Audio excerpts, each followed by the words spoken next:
anak-anaknya untuk belajar, untuk mengerjakan tugas gitu kan.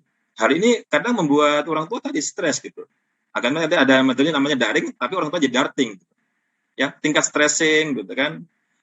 Kadang ini kan tidak dialami semua memang, gitu kan. Tapi bagi orang-orang tertentu, bagi kelompok keluarga tertentu bisa mengalami seperti ini bahwa dia harus merangkap gitu.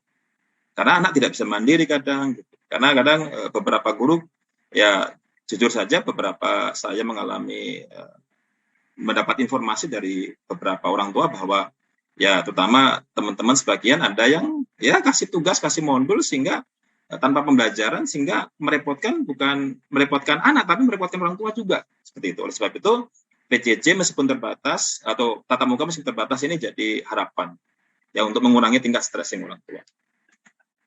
Alasan berikutnya tentunya kita tahu bahwa kondisi geografis di Indonesia tidak pernah sama. Sementara juga fasilitas tidak pernah sama.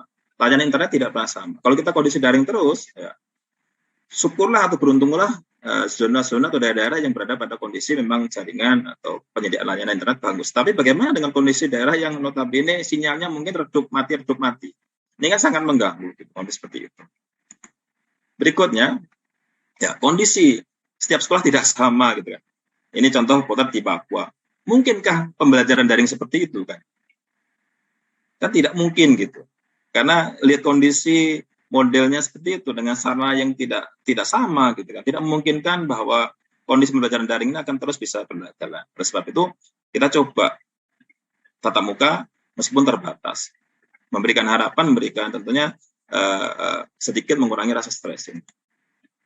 Dan sebagian besar juga kita jujur saja bahwa saya juga sebagai instruktur kadang di Papua menyampaikan beberapa pembelajaran TIK ya di daerah-daerah, saya kadang beri ke daerah-daerah, katanya saya kasih materi ini, kadang ya mereka sebagian besar ya saya ngakui bahwa ada yang gaptek, gitu. Tidak semua punya kemampuan yang sama, gitu. Apalagi yang tipenya ada tipe comfort zone, tipe yang zona nyaman, begitu saja cukup lah, itu yang mudah-mudah saja. Kadang beberapa hal terjadi seperti itu. Oleh sebab itu ini juga salah satu alasan mengapa pembelajaran tatap muka terbatas harus segera dilaksanakan. Dan ini tadi yang benar-benar dirasakan konsumen terbawah adalah siswa. Siswa seolah-olah sudah ampun, sudah bosan, sudah capek, sudah tugas banyak, belajar modul, pembelajaran tidak efektif gitu. Jadi seolah-olah kayak menyerah sudah, ampun sudah. Ya kondisi-kondisi inilah menyebabkan kita menjadi alasan kenapa harus kita coba segera membuka pembelajaran tatap muka terbatas.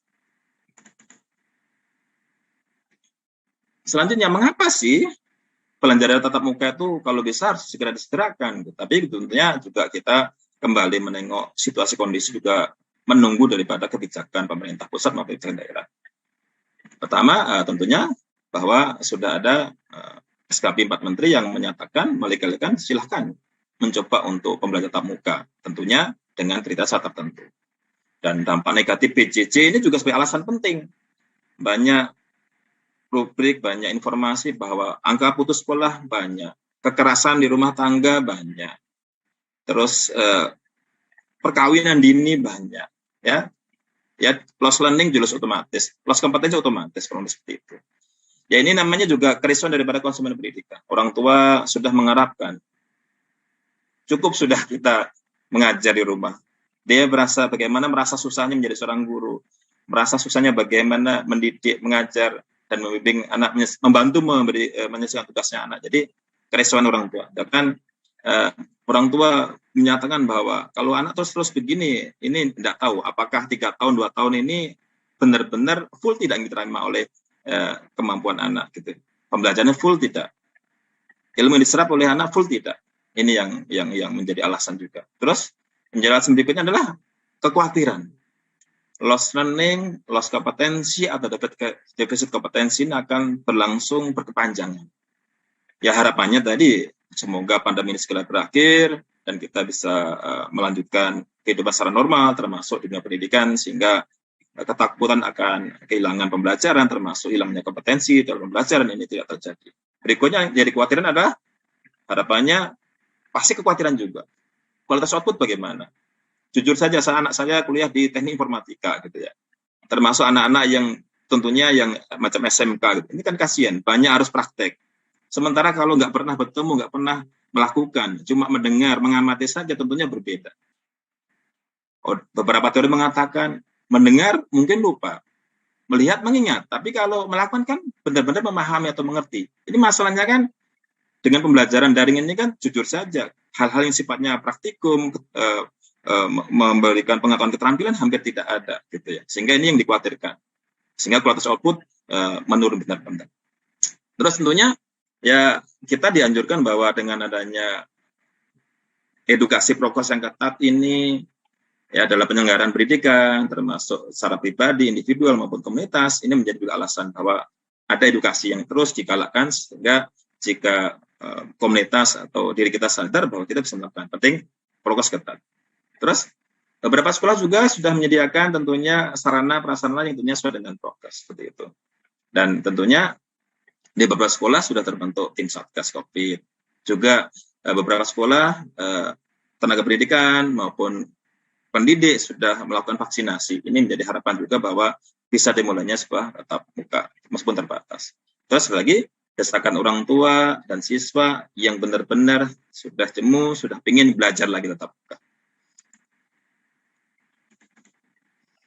Ya, tapi tentunya pasti ada tantangan, ada hambatan dalam pembelajaran tatap muka terbatas. Pertama, ketika sekolah kami menyebarkan angket, menyebarkan observasi kepada para orang tua, hampir 40% daripada orang tua tidak mau pembelajaran tatap muka. Itu pada awal tahun ajaran baru kemarin. Ya, kita mulai lagi di semester genap kemarin coba lagi sama, kurang lebih ada 30-35% orang tua masih menolak untuk tatap muka terbatas. Sehingga seandainya kita terjadi proses tatap muka, sifatnya terbatas. Bahkan ya juga berdasarkan izin daripada orang tua. Sehingga ini bentuk penolakan orang tua ini pasti akan terjadi. Terus yang dikhawatirkan apa adalah ketika kurang disiplinnya prokes, baik siswa, baik guru, ketika dari rumah maupun ketika di sekolah maupun di mana saja di jalan, ini yang menjadi bahaya sebagai bentuk agen penularan atau sebagai risiko terjadinya penularan berikutnya. Berikutnya adalah selagi hambatannya adalah pasti akan berkurangnya kompetensi. Kenapa? Karena pembelajaran tatap muka terbatas tidak bisa full seperti pada sebelum masa pandemi. Waktu dikurangi banyak, ya, jam-jam belajar tidak optimal lagi. Kita hanya memilih materi-materi esensial sehingga pasti akan terjadi loss kompetensi.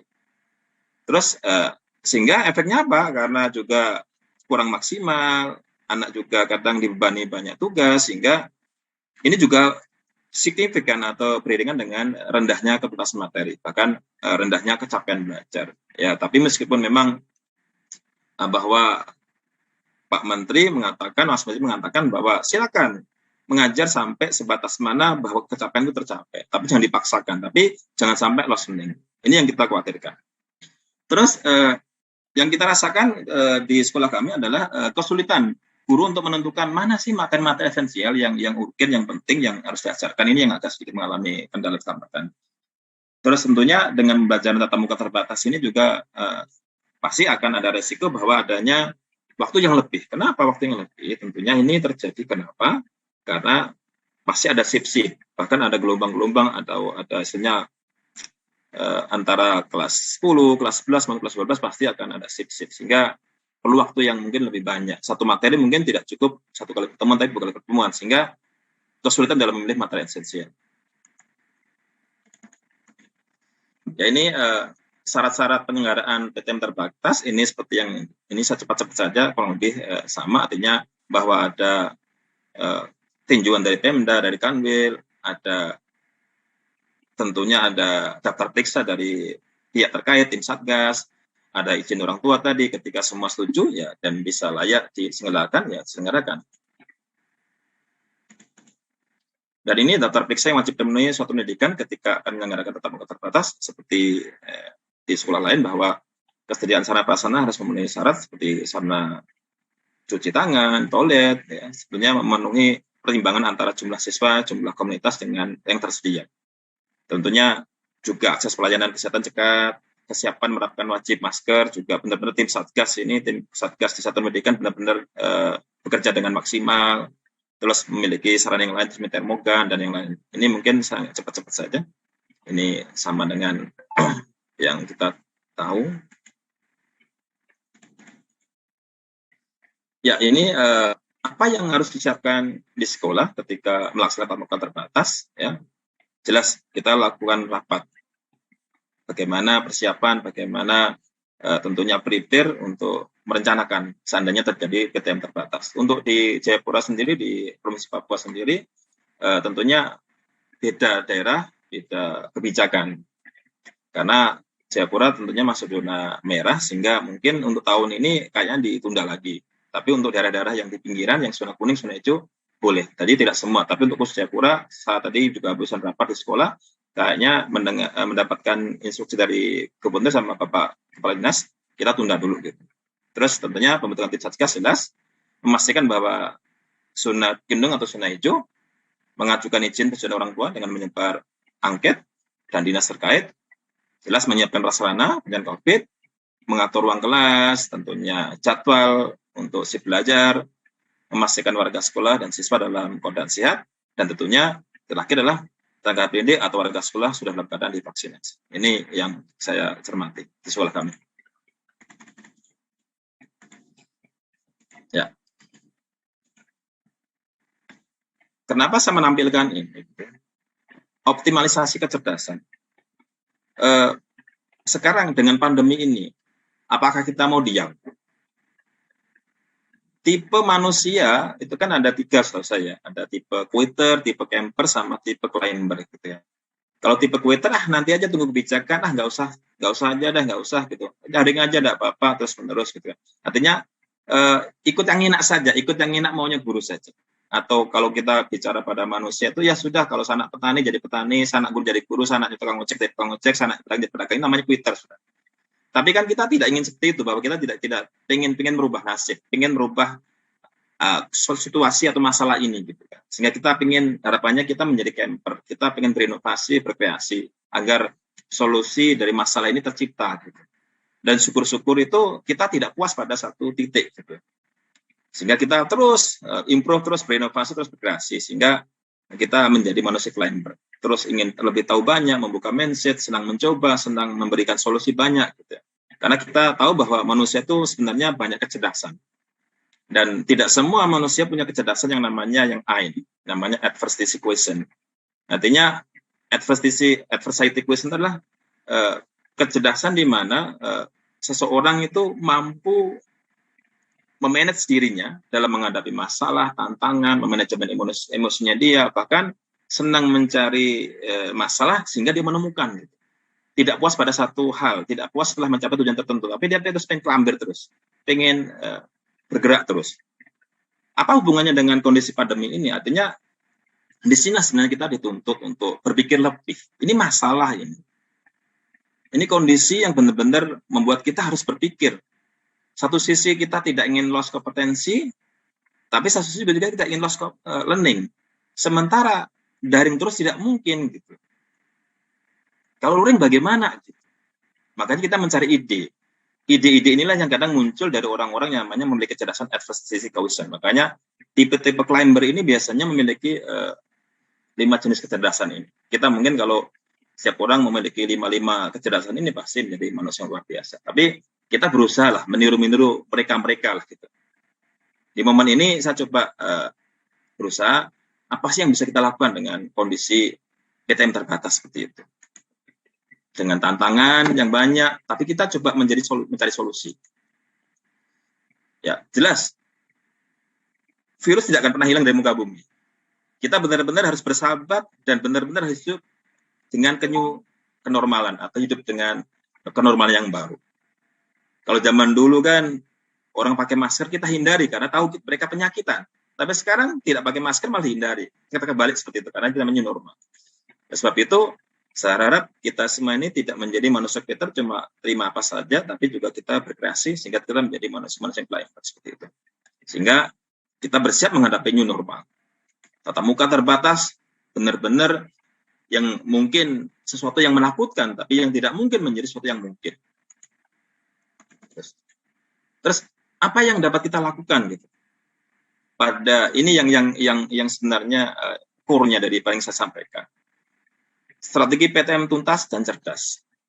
Jelas, mengurangi beban belajar, meskipun punya resiko. Karena membuat lama komunitas berada pada suatu komunitas juga beresiko. Oleh sebab itu mengurangi beban belajar. Ya, yang harusnya mungkin anak dari dulu jam 8, jam 7 sampai jam setengah 2, ya mungkin kita cuma sampai jam 12. 2 mata pelajaran sudah cukup. Jelas menekankan pembelajaran pada materi pokok esensial. Ini yang tidak mungkin kita akan mencapai kompetensi semuanya. Jadi yang tatap muka hanya materi-materi esensial atau pokok saja. Dan kita tetapkan tetap blended learning atau luring dan daring. Jelas tidak mungkin untuk menyelesaikan kompetensi itu cukup dengan daring yang waktunya terbatas. Oleh sebab itu pasti kita harus dengan kombinasi blended learning. Dan yang terakhir ini yang merupakan inovasi kreasi dari sekolah kami, yaitu mengintegrasikan pembelajaran. Bisa antar, bisa inter mata pelajaran. Bisa 1 maupun 2 mata pelajaran gabung, bisa 3, ya, bahkan bisa lebih gitu. Bahkan dalam 1 mapel saja bisa diintegrasi. Maksudnya contohnya gini, maksudnya integrasi dalam 1 mapel artinya antar mapel, artinya contohnya kalau di biologi itu kan ada materi, kalau di kelas 11 itu ada materi tentang sel juga. Di sana ternyata juga diulas tentang reproduksi sel. Sementara di kelas 12 lagi ada gitu. Ya mendingan materi itu di-switch saja atau di-skip saja, nanti disampaikan di kelas 12 atau disampaikan pada saat awal sehingga kelas 12 tidak terulang kembali. Ini itu namanya contoh integrasi mapel. Pasti kita tahu banyak materi-materi yang signifikan atau yang hampir mirip gitu. Itu yang di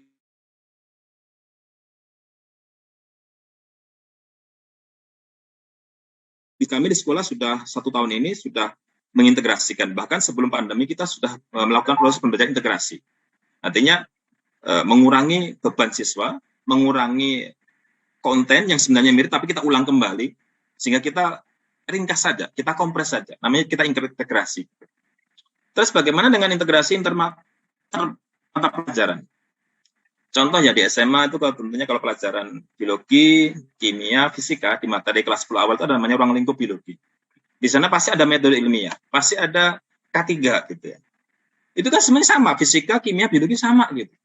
Kenapa yang 2 topik ya yang sebenarnya sama-sama tidak dikerjakan satu kegiatan saja gitu.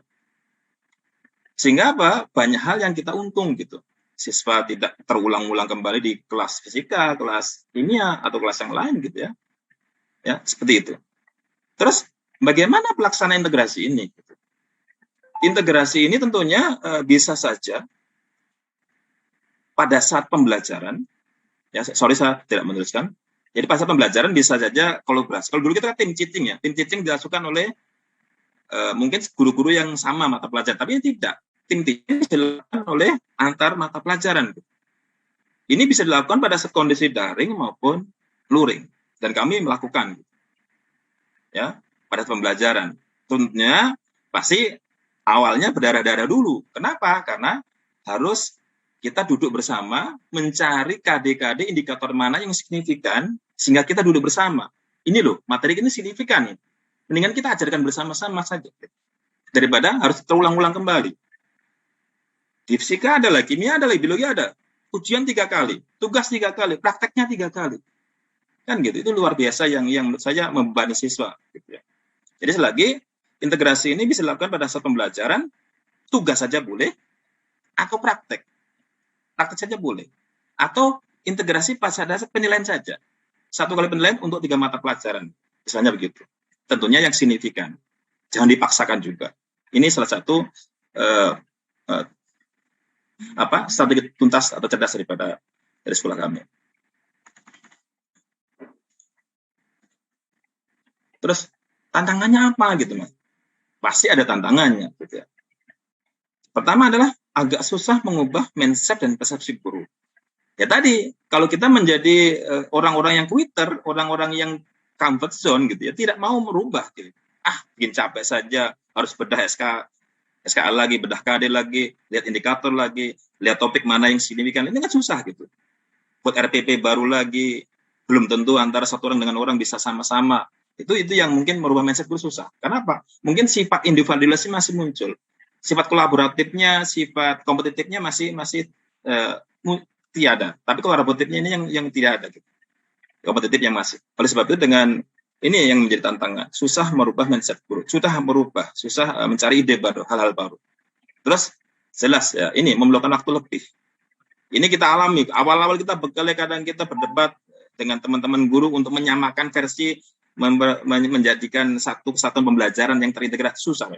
Tapi awal saja. Tapi berikutnya sudah kita lama-lama ya karena sudah punya banknya. Bank RTP-nya, bank modulnya, bank LK-nya, bank soalnya kita sudah. Akhirnya mudah. Ini cuma awal aja. Sehingga memang pasti ada kendala pada awal. Gitu. Terus ya mungkin akan mengalami sedikit ketika mengalami jadwal pelajaran. Tapi ini sudah kami atasi. Awal-awal itu bingung. Karena kita mau bikin apakah yang integrasi akan ada jadwal tersendiri atau kita langsung lebur aja dengan jadwal harian. Ini yang mungkin awal-awal agak mengalami kesusahan. Ya, kami bisa nanti memberikan contoh ya. Terus apa dampak positif pembelajaran integrasi? Waktu pembelajaran lebih efektif tadi. Ya, yang harusnya diajarkan 9 jam, cuma kali 3 mata pelajaran 27, cukup 9 jam. Sehingga banyak waktu yang tersisa. Waktu yang tersisa itulah kita manfaatkan untuk pengembangan diri siswa ekstrakurikuler, pengembangan diri yang lain, ya, sehingga siswa dapat mengerjakan hal-hal yang lebih banyak, gitu ya, sehingga tidak dibebani dengan tugas, penilaian, dengan belajar yang sebenarnya kontennya sama, hanya beda sedikit, gitu ya, seperti itu. Terus tidak ada pengulangan materi pada mapel, baik antar maupun inter mapel yang sama. Jadi tidak akan ada pengulangan. Ini yang menjadi dampak positifnya.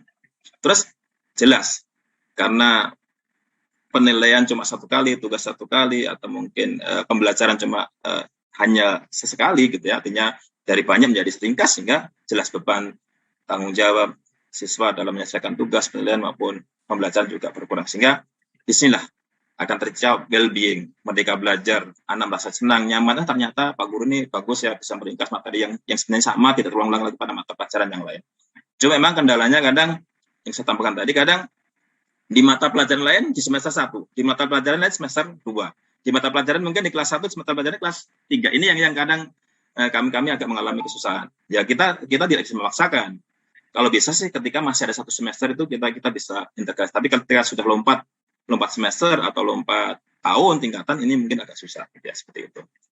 Terus dengan adanya integrasi ini harapannya sifat individualis tadi guru akan hilang, sehingga muncullah sifat kolaboratif. Budaya kolaboratif akan muncul, budaya kompetitif, individualis paling jago akan hilang. Seperti itu.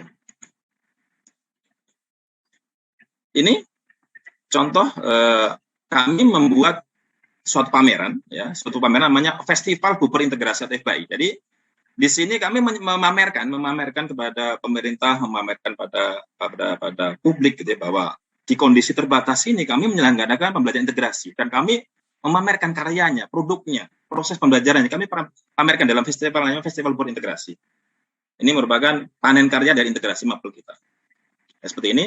Ini contohnya membuat roket air, ya. Ini integrasi dari kesenian, dari KWU, dari fisika, seperti itu. Ini integrasi. Ini transport zat. Saya mengintegrasikan antara transport zat pada biologi, ada uji kelarutan pada kimia, termasuk hukum Archimedes, ya, pada fisika. Jadi memblended atau mengintegrasikan tiga mapel. Ini saya gunakan pada saat ujian praktek UAS kemarin. Jadi 3 mapel cukup ujian praktek 1 kali saja. Fisika, kimia, biologi dengan topik yang mirip, yang sama. Ini juga integrasi KWU, kesenian, juga biologi, ya, yang mendaur ulang menjadi asis sederhana, ada nilai seninya, ada nilai intinya ada STEM-nya di sana, gitu ya. Ini mengintegrasikan 4 mapel. Ya, kami pamerkan, kami buat suatu festival. Ini semua terlaksana pada kondisi pandemi dan dikerjakan di rumah, gitu, di rumah. Gitu.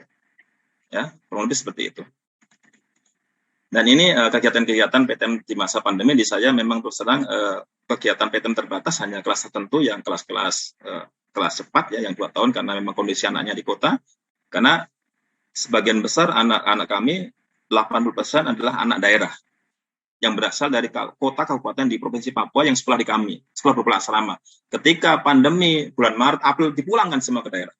Ya, kebetulan ada anak-anak yang cerdas-cerdas ini kami minta untuk datang ke Papua sebagian ya, karena sebagian besar di Papua meskipun dari daerah juga datang, tapi juga tidak memaksakan. Kami juga melayani pembelajaran yang blended tadi, yang juga daring tadi seperti itu.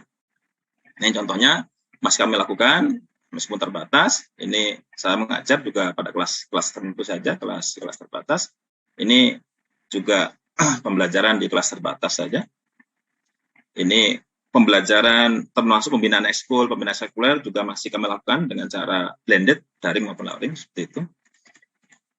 Ini, meskipun kondisi pandemi, meskipun kondisi terbatas, kami juga masih mampu mencetak prestasi. Seperti ini, kompetensi matematika, sains di tingkat kota, ini merupakan anak-anak kami yang merupakan juara atau perwakilan dari Papua dari Astra, karya ilmiah. Ini anak-anak yang lolos kemarin kompetisi sains nasional dari kami. Ini kami bimbing secara daring juga dan tatap muka gitu kadang-kadang ya seperti itu. Ini beberapa juara yang kami cipta. Ini storytelling tingkat internasional. Ini salah satu siswa kami yang lolos di debat bahasa Inggris tingkat nasional tahun kemarin pada kondisi pandemi secara daring, dan banyak prestasi yang kami coba ciptakan, dan ini semua terjadi pada masa pandemi. Dan ini kegiatan di sekolah di masa pandemi artinya bahwa kita tidak menyerah gitu. Kita tidak menjadi manusia quitter, kita tetap berjalan, kita tetap menjadi pelayan yang baik, kita tetap berinovasi. Hal-hal yang masih kami lakukan banyak. Kami tetap melakukan proses rapat, tetap workshop, IHT, ini melakukan bincang dengan para alumni yang memberikan motivasi kepada para angkatan-angkatan yang baru. Ini tadi festival berintegrasi yang kami coba adakan pada masa pandemi. Ini terbatas, kami masih upacara karena kondisi terbatas. Kami juga masih melakukan upacara kelulusan meskipun juga kondisi cuma 30-40 orang sebagai perwakilan saja, lainnya daring. Dan ini momen yang terakhir adalah penjaringan siswa baru untuk kami masukkan di sekolah kami. Tetap kami layan dengan cara baik maupun daring maupun luring. Terus ini sudah mau akhir ini. Poin-poin penting apa sih sebenarnya yang coba kami berikan pengalaman dari sekolah kami? Yang pertama adalah memastikan bahwa seandainya pengen PTM terbatas, kita harus zona kuning atau zona hijau. Dan tentunya benar-benar mendapatkan izin atau legal dari dinas terkait, orang tua maupun kepala. Dan pembelajaran tatap muka lebih baik tentunya. Saya yakin lebih baik dibandingkan daring. Karena IT, karena keterampilan kita tidak bisa dipakai oleh komputer, tidak dipakai oleh video, oleh YouTube. Tapi hadirnya kita sebagai seorang pengajar ini menjadi sesuatu yang lebih dan lebih baik dibandingkan daring misalnya. Dan pandemi ini yang perlu kita warai adalah pasti terjadi defisit kompetensi, apalagi daring terus-menerus. Luring terbatas pun juga akan memberikan dampak defisit daripada pandemi. Tapi perlu kita coba agar tadi stressing, kebosanan, kejenuhan menjadi hilang, agar tidak lost learning. Dan tentunya pembelajaran di masa pandemi perlu benar-benar kepedulian bersama. Karena jika lengah, tidak disiplin, pasti akan menyebabkan sesuatu yang ternyata berbahaya. Dan salah satu yang kami tawarkan bentuk pengalaman best practice di sekolah kami adalah coba integrasikan pembelajaran itu dalam inter maupun antar mapel. Bisa dalam pembelajaran, tugas, penilaian maupun apa saja. Sehingga bisa memberikan beban yang ringan pada anak, well-being pada siswa, well-being pada guru. Ini sudah akhir. Jadilah guru itu berani mencoba, senang bertanya, dan terus belajar, karena kita adalah pelukis masa depan. Gambaran pendidikan kita di saat ini akan menjadi gambaran bagaimana kemajuan bangsa itu di masa depan. Ya. Berbagi agar hidup berarti, bermanfaat agar bermartabat, bahagia agar hidup sejahtera. Semangat bermanfaat. Terima kasih, semoga bermanfaat, semoga dapat menginspirasi Bapak Ibu yang jauh di sana. Semoga sumbangsih daripada best practice pengalaman dari sekolah kami ini bisa memberikan manfaat dan dampak. Terima kasih. Assalamualaikum warahmatullahi wabarakatuh. Waalaikumsalam warahmatullahi wabarakatuh. Baik, terima kasih banyak Pak Suprapto. Best practice yang luar biasa ya.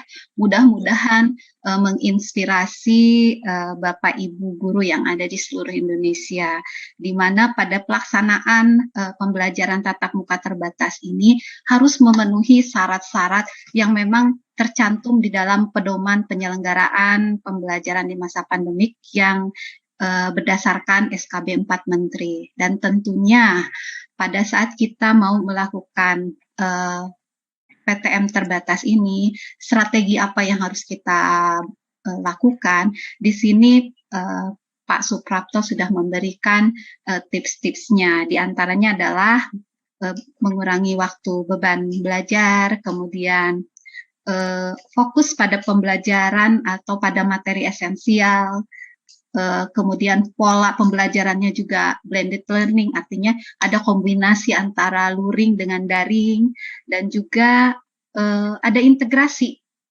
baik antar mapel maupun intermapel di dalam pembelajaran, sehingga itu bisa mengefektifkan pembelajaran tatap muka terbatas. Dan tentunya protokol kesehatan itu harus terus dipatuhi ya Pak Prapto ya. Siap. Baik, mungkin itu Bapak Ibu sajian dari Pak Suprapto. Kita akan buka pertanyaan. Nah, untuk sesi pertama kita buka 3 penanya dulu. Kita open mic ya Bapak Ibu. Di sini ada yang sudah raise hand. 3 penanya dulu, silahkan Ibu Aprianti, nanti diikuti oleh Pak Agus Effendi dan Pak Andi Aisyah. Baik, silahkan Ibu Aprianti bisa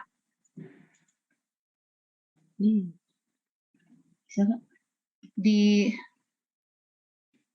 mic-nya, di unmute. Aprianti Anggraeni.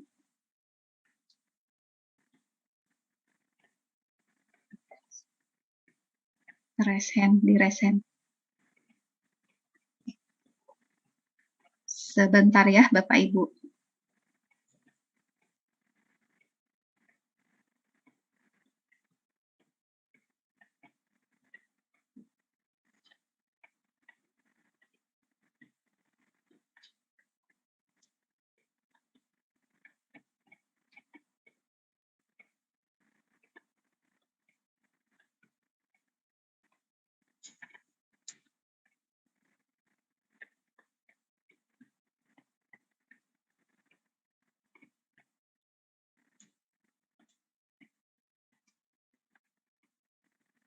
Halo Ibu, saya nggak mendengar suara Ibu.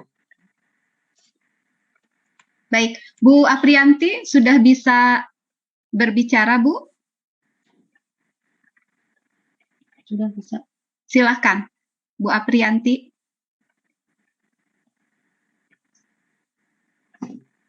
Halo, Bu Aprianti. Iya, selamat silakan, Bu. Siang. Selamat siang, Ibu. Mohon maaf, dari tadi saya tidak bisa menyalakan mic, ini baru tampil. Siap, nggak boleh. Ya. Ya, terima kasih untuk kesempatan yang diberikan. Perkenalkan, saya Aprianti Nur Anggraeni dari MI Baitur Rahman, Surabaya. Selamat siang Bapak Ibu sekalian. Ini pertanyaan saya. Ya. Okay. Kebetulan saya di MI Baitur Rahman mengajar matematika, TIK dan bahasa Inggris. Pertanyaannya, apakah 3 mapel tersebut bisa diintegrasikan ya Pak? Mengingat tadi materinya untuk mempersingkat waktu, kita bisa mengintegrasikan beberapa mata pelajaran yang terkait. Terima kasih Bapak, Ibu. Assalamualaikum. Waalaikumsalam warahmatullahi wabarakatuh. Kita beralih ke penanya berikutnya. Silahkan Pak Agus Effendi.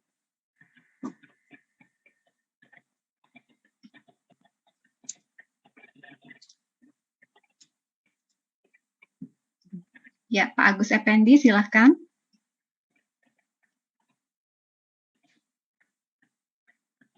Halo, Pak Agus.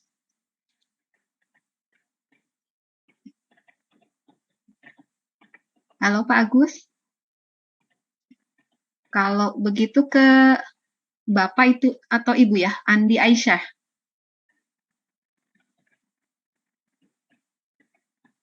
Silahkan Pak Andi, Ibu rasanya Ibu. Silahkan Ibu Andi Aisyah bisa dikemukakan pertanyaannya, Bu.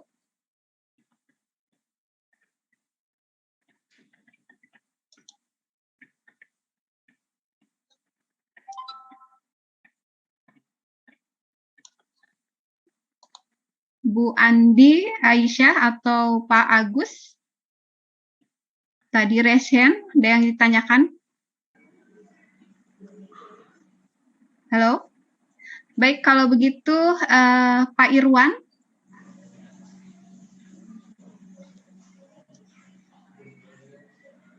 Silakan Pak Irwan. Pak Agus. Oh ya, silakan Pak. Silakan pertanyaannya. Pak Agus, silakan. Oh ya, terima kasih. Terima kasih Bapak. Assalamualaikum warahmatullahi wabarakatuh. Waalaikumsalam. Menarik sekali tadi paparan Bapak, dan memang benar kenyataannya seperti itu. Tetapi mengingat sekarang ada pengumuman dari pemerintah tentang PPKM mikro terbatas yang ketat seperti ini, itu bagaimana Pak ya, agar bisa terlaksana tentang PPKM terbatas ini. Nah, demikian Pak menanggapi tentang peraturan pemerintah yang insya Allah dari tanggal 3 sampai tanggal 30 Juli kalau tidak salah. Ya. Terima kasih Pak. Masih Pak. Ya, baik, satu orang penanya lagi. Tadi Ibu Andi Aisyah. Silakan Ibu.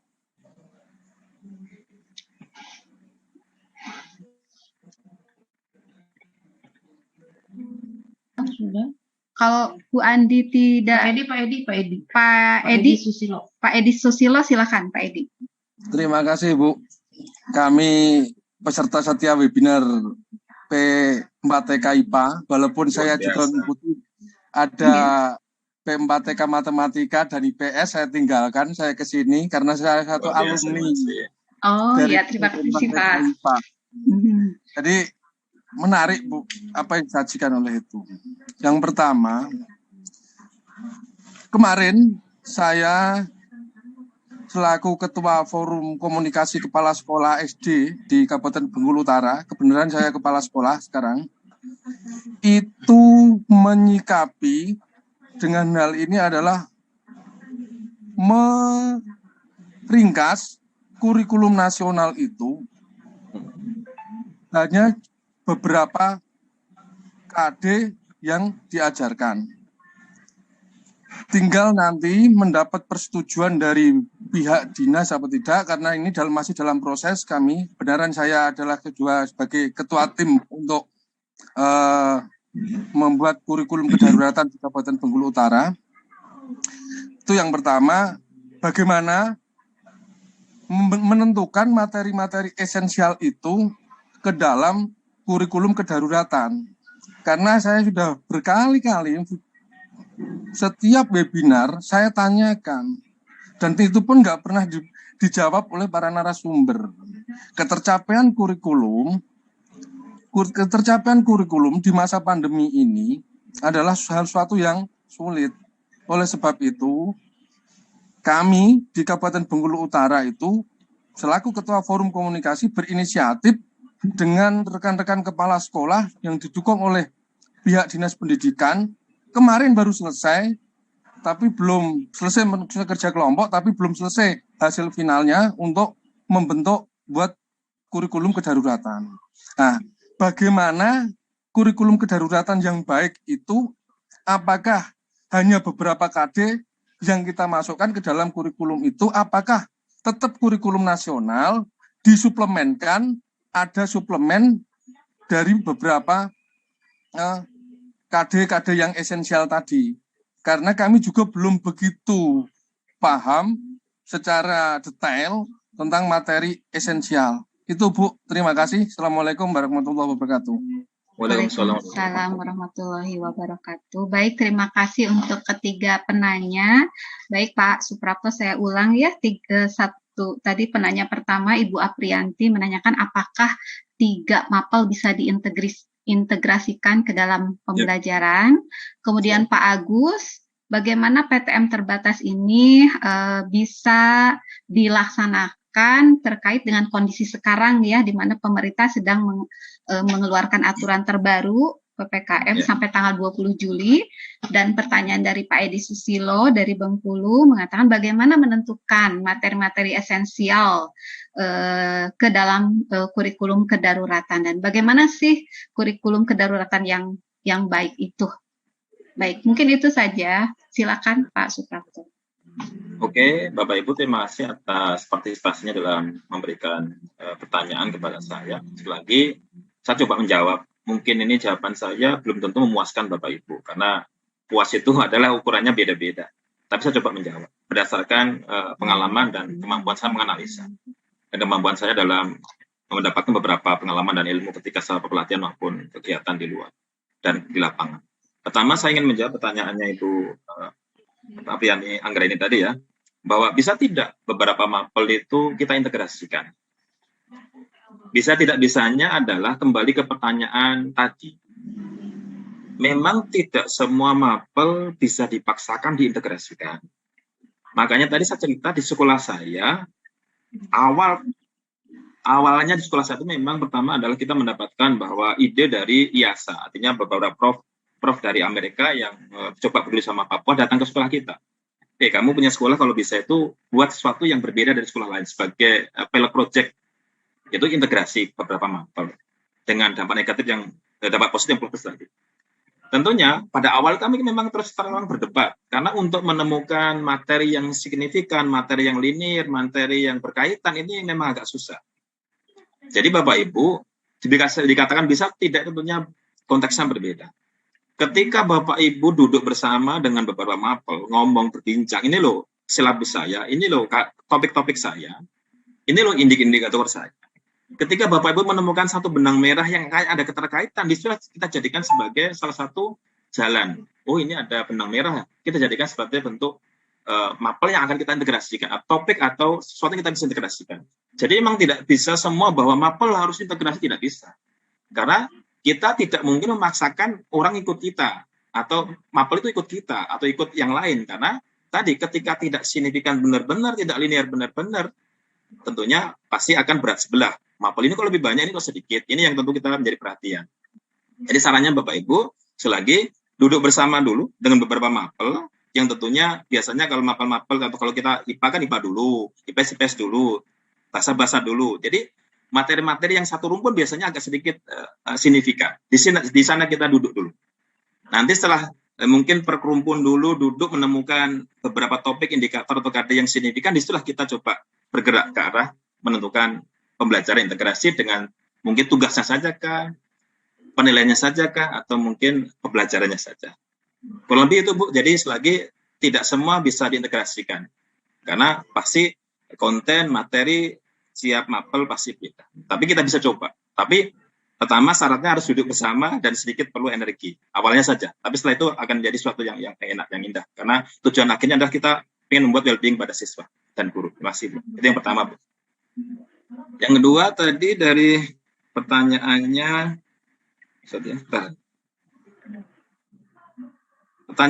Pak Agus Effendi tentang bagaimana dengan kebijakan pemerintah yang baru keluar ini, PPKM Mikro ini. Ya ini lagi. Tentunya untuk melaksanakan PTM meskipun terbatas, tadi kan pasti ada checklist, pasti ada indikator, pasti ada tentunya hal-hal yang harus kita penuhi. Benar tidak, bahwa sekolah ini layak? Benar tidak sekolah ini berada pada zona hijau atau zona kuning? Sudah benar tidak checklistnya dari tim Satgas daerah? Ya, terus sudah benar-benar tidak bahwa vaksinasi sudah terjadi pada tenaga pendidikan dan benar-benar sudah mendapatkan kerelaan, keikhlasan para orang tua? Ketika semua itu sudah mendapatkan dan kita siap, ya silakan. Tapi ketika ada payung pemerintah membatasi, ya kita tidak boleh melanggar.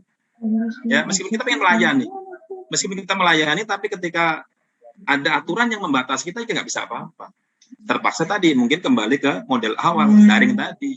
Ya tentunya kondisi daring itu tentunya disesuaikan dengan kondisi kemampuan sarana prasarana sekolah dan kemampuan tentunya SDM guru. Bagaimana melayani pendidikan pasti tidak dihindari, defisit kompetensi, loss kompetensi akan hilang, tapi jangan sampai loss learning. Itu yang pertanyaan yang kedua, Ibu. Yang terakhir dari Pak Edi ya? Edi Susilo. Pak Edi Susilo. Bagaimana kira-kira menentukan materi esensial, materi-materi yang menurut saya kurikulum pada kondisi darurat? Ini pengalaman saya, Bapak ya, saya bukan menjawab mungkin berdasarkan Bapak kalau puas atau tidak ya. Saya kebetulan ikut sering pelatihan di SMA, termasuk membahas tentang penilaian pada kondisi khusus, termasuk pembelajaran pada pandemi atau kondisi khusus. Saya mendapatkan hal-hal. Pertama adalah kita pahami namanya psikososial, artinya bahwa latar belakang anak berbeda, latar belakang guru berbeda, kontekstual sekolah itu berbeda, itu harus benar-benar kita pahami. Terus karena berbeda tentunya mungkin kondisi kurikulum yang esensial di saya dengan di Bapak punya daerah tentunya itu berbeda. Kalau kita mengacu pada psikososial. Yang pertama, harus cermati. Yang saya tahu bahwa bagaimana sih menentukan kurikulum atau materi esensial adalah pertama adalah ketika materi itu selalu berulang-ulang pada tingkat-tingkatan. Kelas 1 diulang lagi, kelas 2 diulang lagi, kelas 3 diulang lagi, itu biasanya esensial. Terus, apalagi yang esensial ketika selain diulang adalah ketika materi itu benar-benar berkaitan dengan kehidupan kita sehari-hari, kehidupan anak sehari-hari. Kita jujur saja bahwa hasil pembelajaran kita ketika kita dari SD sampai kita kuliah cuma 8-10% akan terpakai dalam kehidupan nyata. Itu jelas sih. Saya mendapatkan teori seperti itu bahwa 8 hanya 10% aja materi kita yang dapat kita bisa aplikasikan, kita bisa gunakan pada kehidupan nyata. Oleh sebab itu tentunya bagaimana menentukan itu adalah cari materi-materi yang benar-benar berhubungan dengan kehidupan aplikatif di kehidupan masyarakat, di siswa. Tentunya mungkin berbeda kontekstual setiap mata pelajaran, berbeda juga kontekstual antar daerah karena kebutuhan ya geografisnya, orang bilang situ sosial ekonomisnya atau ke masyarakat budayanya berbeda sehingga menyebabkan materi esensial pasti berbeda. Tapi poin pentingnya adalah kita memperhatikan namanya psikososial tadi. Dan memperhatikan materi itu kalau berulang-ulang, kok disampaikan muncul lagi. Di bahasa Inggris itu kan ada namanya ini diulang lagi. Itu berarti esensial. Ini yang harus kita tekankan. Dan benar-benar tadi yang terakhir adalah biasanya bersifat aplikatif, penerapan. Seperti itu, Pak. Itu mungkin jawaban dari saya tidak memuaskan, sama maaf kalau seperti itu. Begini tadi Pak, ada yang bagaimana memasukkan KD dalam kurikulum nasional untuk menjadikan ke dalam kurikulum kedaruratan. Gitu. Apakah ini pengalaman saya yang saya lakukan di sekolah. Mohon nanti kalau salah tolong dibenarkan. Ya boleh Pak, berbagi aja. Ini dari pendapat saya kepada Bapak boleh. Saya gini, untuk SD itu kan pada dasarnya KD-nya itu kan cuma 4 satu semester. 4 itulah yang saya ajarkan, yang saya ambilkan dimasukkan ke dalam kurikulum kedaruratan. Jadi kalau di kurikulum nasional KD 4 itu diajarkan berulang-ulang. KD pertama itu diajarkan berulang-ulang sampai 1 bulan. Nah, dalam konsep saya 4 KD dalam 1 semester itu saya ajarkan ya materinya sesuai dengan kondisi lingkungan sekolah, tidak sesuai harus dengan yang ditentukan dengan kurikulum yang nasional gitu, Pak. Ya, Sir. Jadi benar Pak ya, jadi memang di KD itu pasti kita kan menurunkan indikator. Indikator kan bisa saja dari C1 sampai C6. Ya kalau kita memang tidak bisa melakukan indikatornya sampai di C6 ya jangan dipaksakan.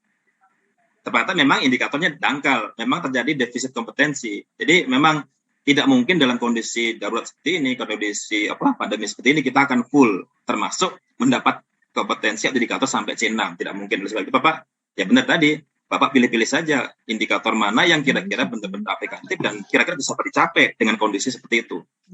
Dan di kondisi tentunya ya termasuk waktu yang diberikan, termasuk beban belajar anak. Ketika kita menyampaikan semua, nanti pasti akan yang lain akan keteteran. Seperti itu Pak. Masih Pak. Ya, baik Pak. Terima kasih. Saya rasa sudah cukup jelas ya Pak Suprapto menjelaskan. Terima kasih Pak Edi. Kita lanjut ke penanya yang ada di chat room ya Bapak Ibu dan juga yang ada di YouTube. Seperti diketahui bahwa siaran live kami itu tidak hanya di Zoom tetapi juga di YouTube ya Bapak Ibu. Silakan nanti Bapak Ibu mengikuti di channel kami di PM4TK IPA.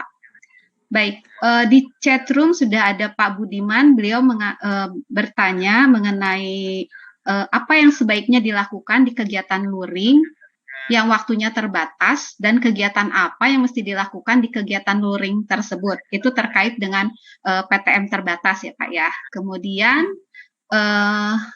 pertanyaan berikutnya dari Mijo ini Pak Mijo. Mengingat sekarang adalah pengelolaan desentralisasi, maka mutu SDM yang levelnya climbers sangat sulit ditemukan. Mayoritas adalah tipikal quitters. Nah, apakah ada program khusus untuk revitalisasi pengelolaan pendidikan bagi pemimpin Kadin dan KS? Karena kondisi sekarang memprihatinkan. Itu dari Pak Mijo Madiun. Kemudian satu lagi pertanyaan dari Ibu Anik Yunihartini di YouTube. Jika ada integrasi di jenjang dan semester yang berbeda, saya setuju. Nah, bagaimana capaian rapot dalam hal ini di e-raport? Apakah bisa di-skip? Mohon pencerahan Bapak. Itu dari Bu Anik terkait e-raportnya. Baik, itu saja Pak Suprapto, dipersilahkan. Ibu, saya lupa mencatat. Mungkin yang pertama dulu saja, Bu. Bagaimana yang luring deh ya? Dari Pak ya, untuk luring ya dari Pak Budiman. Ya, strategi luringnya tuh seperti apa? Karena kan harus waktunya juga terbatas supaya nanti waktunya pembelajaran itu terjadi secara optimal gitu Pak. Strateginya seperti apa? Siap. Ya, terima kasih Bu Ani, saya coba menjawab. Semoga bisa memberikan sedikit solusi. Pertama ya, sekali lagi memang kondisi luring, namanya luring terbatas ya pasti tidak optimal, namanya terbatas karena jam bebannya belajar anak dikurangi, bahkan tidak lebih dari orang bilang 2 ke 4 jam. Kadang cuma 2 mata pelajaran itu pun waktunya yang harusnya mungkin 40 menit cuma jadi 20 menit, 30 menit, tergantung kebijakan sekolah masing-masing. Karena ketika memang kondisi pandemi seperti ini, ketika melaksanakan PTM tentunya berdasarkan kebijakan dan kesepakatan sekolah masing-masing. Seperti itu. Oke. Terus hal-hal apa yang kira-kira sangat baik dilakukan pada kondisi luring? Yang pertama jelas. Pertama untuk pembelajaran adalah pertama duduk bersama dulu sama tim pengajar dan tim pendidik ya. Kita benar-benar harus duduk bersama dulu menentukan materi mana yang esensial dan urgen, yang aplikatif itu jelas. Syukur-syukur materi esensial tadi sekali lagi dibicarakan bersama, kita menyusun perangkat pembelajarannya bersama. Boleh tidak ini tugasnya mirip, satu tugas saja ya atau satu ulangan saja. Bahkan terus terang saja Bapak Ibu di sekolah saya ini pada saat pelaksanaan penilaian akhir tahun itu atau pada saat akhir semester genap ini, kami mencoba membuat soal sudah integrasi, bahkan sudah menggunakan model-model soal AKM gitu, yang dimana soal itu satu saja ada menguji termasuk numeriknya, literasinya, bahkan karakternya gitu. Itu jadi kita tidak membebani lagi dengan menguji kompetensi yang berat-berat lah gitu. Itu kita sudah coba hal-hal yang menyederhanakan bagaimana stressing anak, menyederhanakan bebannya anak. Itu. Jadi bahkan AKM bahkan PAS pun kita integrasi. PAS pun kita buat dalam bentuk AKM yang simple aja. Yang mungkin cuma waktunya sedikit saja seperti itu.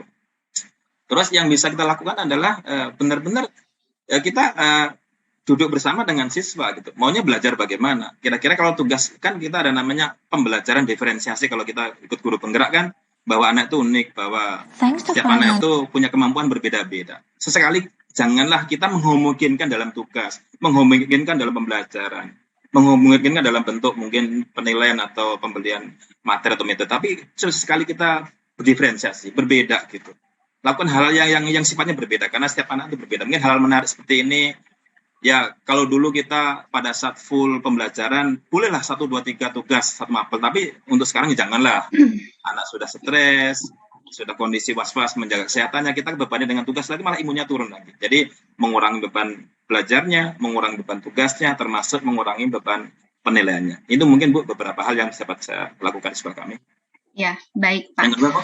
Yang kedua, nanti bisa dipercepat ya Pak ya, karena waktunya sudah habis. Siap. Yang pertanyaan kedua dari Pak Mijo itu mengenai apakah ada program khusus untuk revitalisasi pengelolaan pendidikan.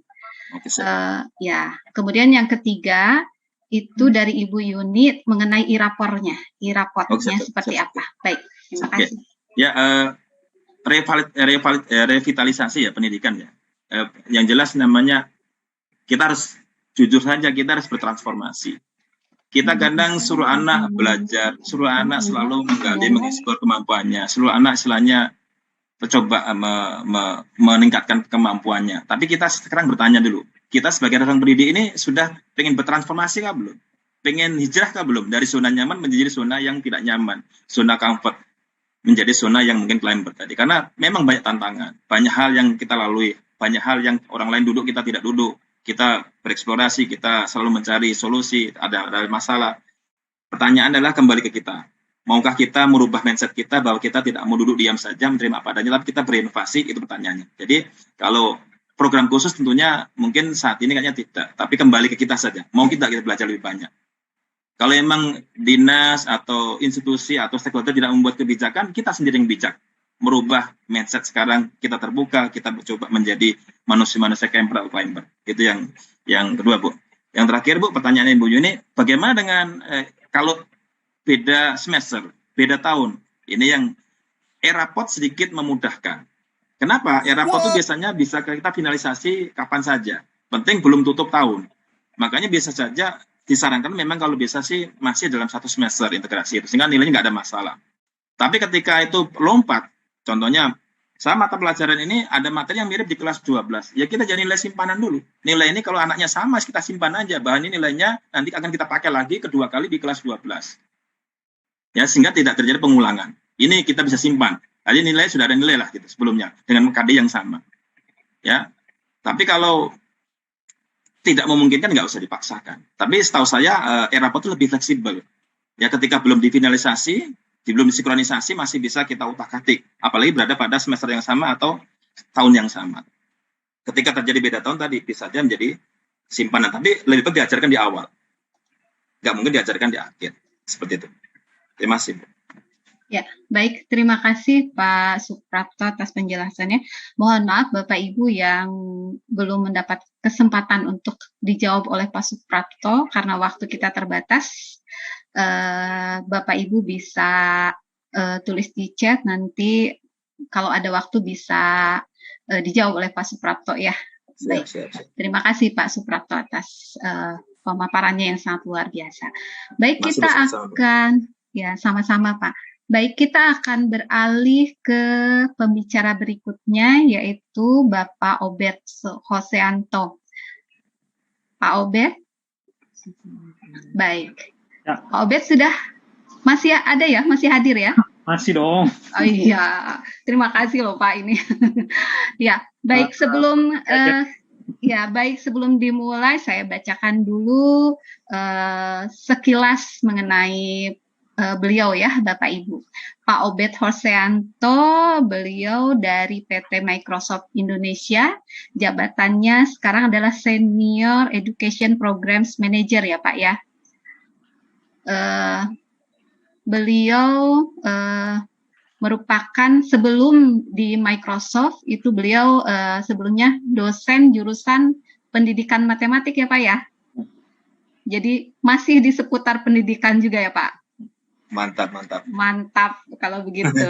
Dan beliau S1 beliau dari Teknik Informatika dan Matematika dan S2 beliau itu dari Teknologi Pembelajaran. Baik, itu sekilas CV tentang Pak Obed Hoseanto. Baik, sekarang kita akan mendengarkan pemaparan dari Pak Obed mengenai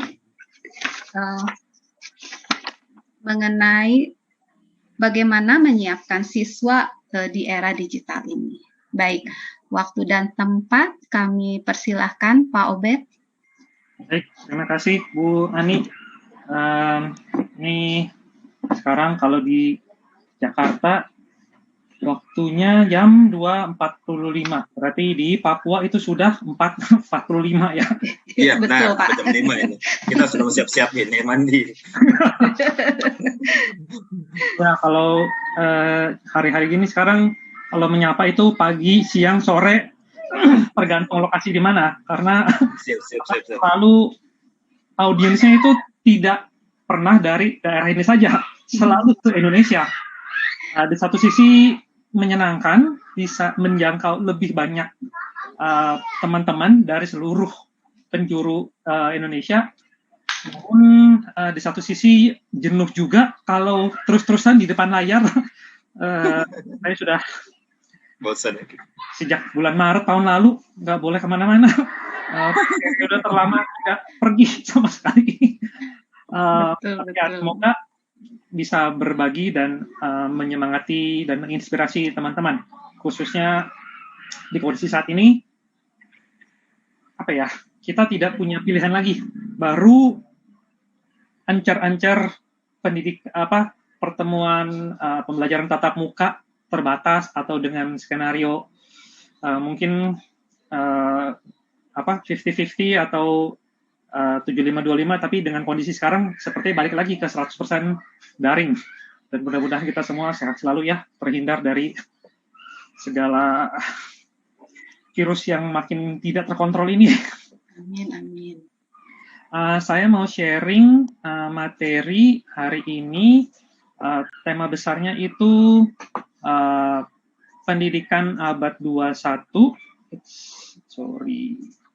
Pendidikan abad 21 untuk mempersiapkan generasi digital sekarang ini. Jadi CV saya tadi sudah dibacakan.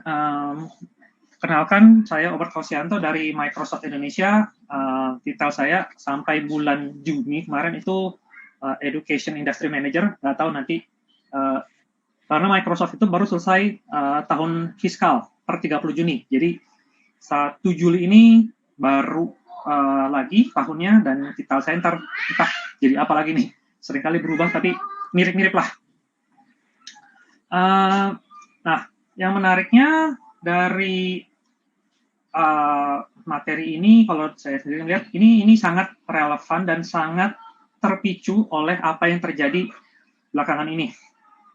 2020 kita dilanda pandemi yang tadinya diharapkan 2 minggu selesai, sebulan selesai, 2 bulan selesai. Tahu-tahu sekarang masuk bulan ke-17 pandemi.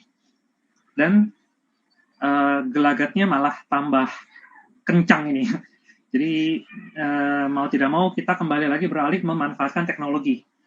Nah, harapannya tahun 2021 ini bisa menjadi tahun yang lebih baik untuk kita semua dan bisa terhindar dari segala penyakit, dan juga tahun di mana teknologi ini betul-betul dianggap jadi satu bagian kenormalan dalam keseharian hidup kita. Kalau tadi saya dengarkan pemaparan dan pertanyaan-pertanyaan sebelumnya, memang masih banyak yang bingung, masih banyak yang kagok, dan segala keterbatasan infrastruktur, perangkat dan lain-lain itu masih sama, dan di seluruh dunia menghadapi masalah yang sama. Nah, tapi kalau kita lihat sendiri selama perjalanannya 100 tahun terakhir ini, Bapak dan Ibu, perjalanan teknologi dalam kelas itu sebenarnya sudah mengalami transformasi berkali-kali juga. Mulai dari tinta dan kertas, pena dan kertas, zamannya OHP, rasanya yang hadir di sini kalau lihat videonya masih mengalami lah zaman-zaman OHP, minimal di perkuliahan. Tapi kalau anak-anak sekarang mungkin melihat itu bingung, apa itu? Disket saja mereka tidak tahu. Begitu lihat disket, oh ini logo Save ya. Rasanya saya tidak setua itu, tapi kenyataannya anak-anak tidak tahu binatang apa itu disket. Nah, tapi kita lihat sekarang sampai teknologinya sudah ada PC, dulunya baru radio, kalkulator, sekarang PC, tablet, touchscreen, robotik, printer 3D, dan sampai coding. Jadi ya sudah luar biasa sekali perkembangan teknologi untuk pembelajaran, untuk bisa dipakai di dalam kelas. Nah, dengan semua teknologi ini, idealnya pembelajaran itu bisa dialihkan, bisa digeser beyond the classroom.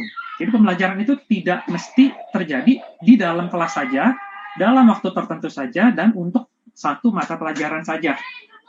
Idealnya pembelajaran itu dengan teknologi bisa terjadi kapanpun, dimanapun, dengan kombinasi teknologi dan mata pelajaran apapun. Nah, namun satu hal yang tidak bisa kita pungkiri sekarang adalah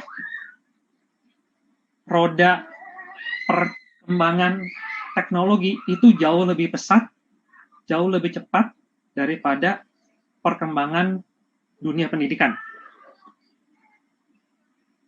30 tahun lalu, saya punya komputer pertama kali, masih layar tabung, masih pakai disket nyalainnya.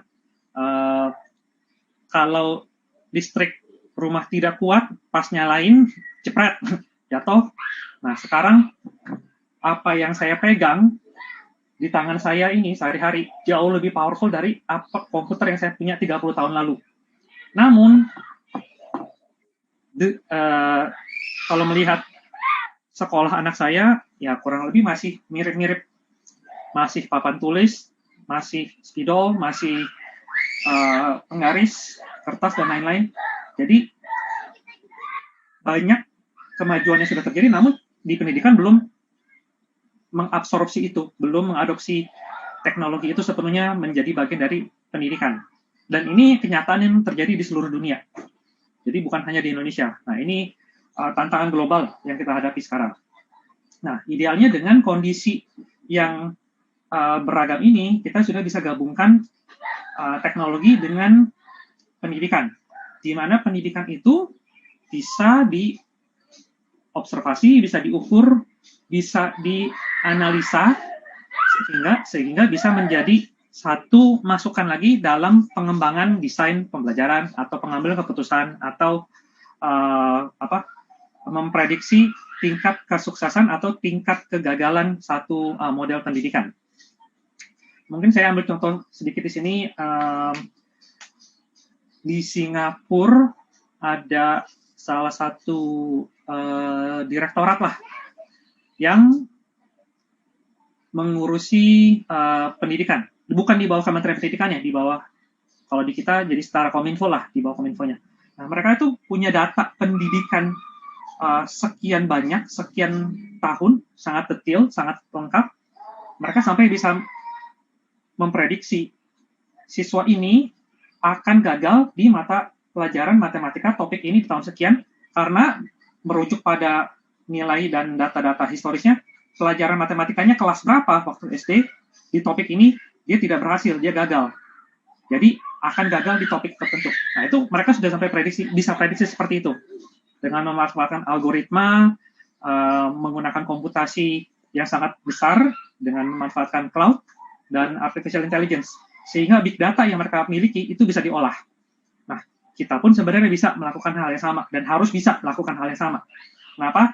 Jadinya semua keputusan yang kita ambil itu berdasarkan data empiris yang akurat dan real time, yang dilakukan sehari-hari. Nah, kalau kita diskusi tentang teknologi pembelajaran, selama ini kita hanya bicaranya yang di dalam kelasnya saja. Kita butuh laptop, atau kita butuh tablet, atau butuh apapun yang di dalam kelas. Yang sering dilupakan adalah dua pilar lainnya, yaitu optimalisasi infrastruktur dan bagaimana mendesain pembelajaran supaya bisa terjadi beyond the classroom. Nah, setelah pandemi terjadi, barulah kita mulai berbicara mengenai optimisasi infrastruktur. Karena semua baru sadar butuh loh infrastruktur yang mumpuni supaya guru bisa menciptakan pengalaman belajar yang optimal untuk siswanya. Banyak guru-guru, setahu saya di Jakarta paling tidak, mereka tetap datang ke sekolah, mengajar dari ruang kelasnya masing-masing untuk siswanya di rumah. Atau ada beberapa sekolah yang uji coba tatap muka juga mengombinasikan, ada yang pakai kamera handphone, ada yang pakai kamera laptop untuk deliver hybrid learning experience. Jadi ada dua sisi gitu. Nah, dan yang tidak kalah penting adalah bagaimana kita mendesain pembelajaran untuk bisa terjadi tidak hanya dalam classroom, dalam kelas saja. Artinya kelas di sini bukan ruangan fisik, tapi juga dalam waktu dan dimensi tertentu. Kenapa? Belum tentu pembelajaran itu bisa terjadi di jam sekolah. Misalkan, ini contoh saya di rumah. Harus kerja, banyak meeting, anak tiga-tiganya sekolah pagi, semua sama. Rebutan internet, rebutan tempat kadang, rebutan kencang-kencangan suara. Nah, kadang itu bisa mengganggu konsentrasi. Nah, kalau memang dia harus bertemu, nah mungkin untuk menangkap informasi atau arahan, selebihnya dia bisa mengeksplorasi bukan di jam belajar di kelasnya saat itu. Karena itu kan hanya sebagai satu, mungkin bisa dibilang satu checkpoint saja bahwa ada interaksi sinkronusnya. Tapi mungkin pembelajarannya terjadi asinkronus. Nah, ini yang perlu didesain dan dikembangkan lebih lanjut lagi oleh kita semua. Nah, untuk pembelajaran abad 21, khususnya pedagoginya, banyak hal yang perlu dipertimbangkan. Tujuan dari pendidikannya itu apa sendiri? Tujuan dari pendidikannya itu sendiri apa?